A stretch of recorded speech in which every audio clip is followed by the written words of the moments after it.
Hey guys and girls, this is Peter here to talk about pulling comps. So when you're looking at a property, the biggest thing is how much can this property sell for?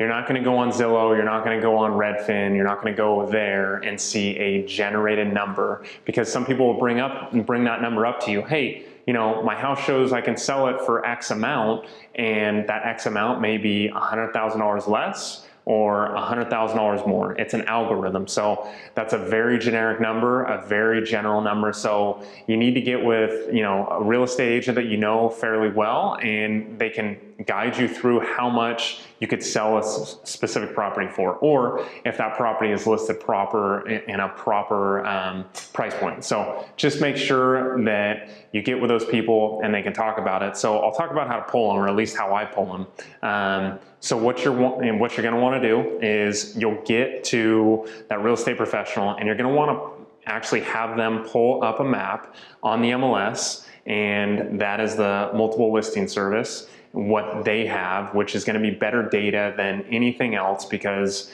you know, all those other third-party websites will give you not as accurate information. It's fairly accurate, but it's not on point as what the MLS will, and what the knowledge is from your real estate professional. So you're gonna have them sit down. They'll pull comps within 1 square mile, even tighter knit. You're looking at maybe half a square mile to 3/4 of a square mile, maybe a mile square, and make sure that those comps are within that area. Make sure that they've sold, at least Southern California, they've sold within the last 90 days. And the reason I say 90 days is because when you're going through selling your home or maybe purchasing a home, that appraiser is going to come out here to the house, wherever that is, Southern California, wherever, and they're going to be looking at comparable houses, and that's what comps means, a comparable house to yours or the house you're buying, and that appraiser is going to go out there and pull anything that's sold within that area with the last 90 days. Sometimes if there's nothing there, maybe 120, or maybe, you know, 160 days, or tops maybe 180 days, which is 6 months, but you want that 3-month window so you can show exactly how much that house can sell for, and that's going to give you the best fact of the price point. So you got that square mile radius. You have also, you know, that 3-month window, and so the closer it is, and then also the bedroom count is what you're going to need in there. So, you know, if it's a 3-bedroom, you're going to want to look at 3-bedroom. If you're looking at 2 baths, you're going to want to look at 2 baths. And you also want to make sure that if it's a house, you're looking at houses. You're not looking at houses and condos, or vice versa.